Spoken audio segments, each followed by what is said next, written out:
When I'm with my kids, one of the phrases that I hear most often is, "Dad, watch me." They say it over and over and over again. And all of them say it, and they never tire of it. And what's interesting about that is it kind of speaks towards this deep longing that we all have, this deep longing to hear a word of blessing, to be seen, to be known, and to hear a word of blessing or affirmation from the people around us. I think that all of us kind of come into the world hungry for a blessing, hungry for encouragement. And, we need to know, we need to hear that we're valued, that we're wanted, and that in God's eyes that we are beautifully and wonderfully made. Most people often feel more cursed than they do blessed. And the wounds that we have that try to go overlooked, they come out. They seep out sometimes as anger, or when you get offended a little too easily over something.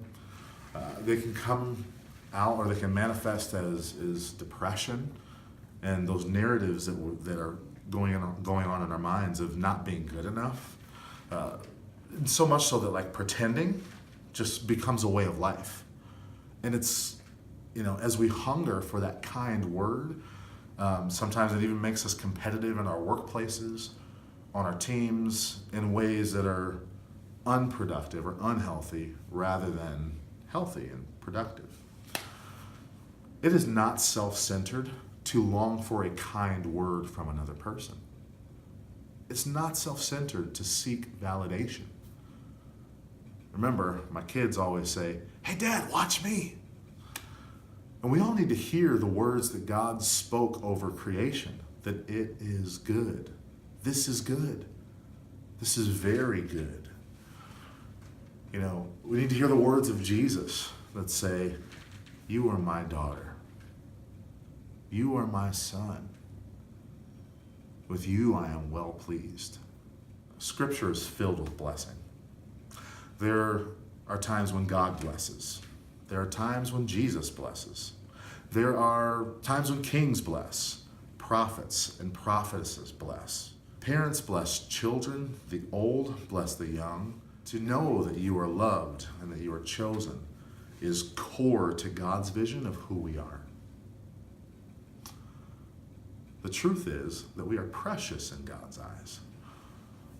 And that preciousness is often passed through the words and the body language and the gaze of other people around us.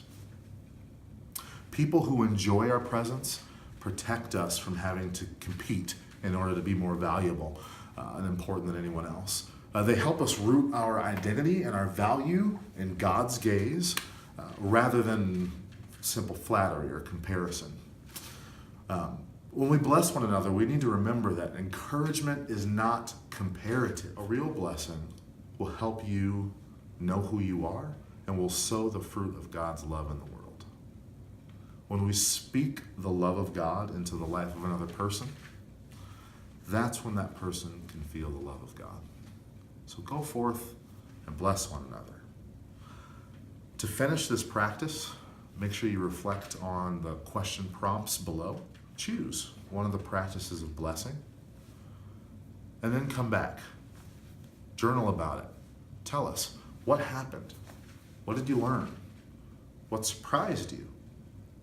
And try to give us a little bit of a sense of what God might be up to. Thanks.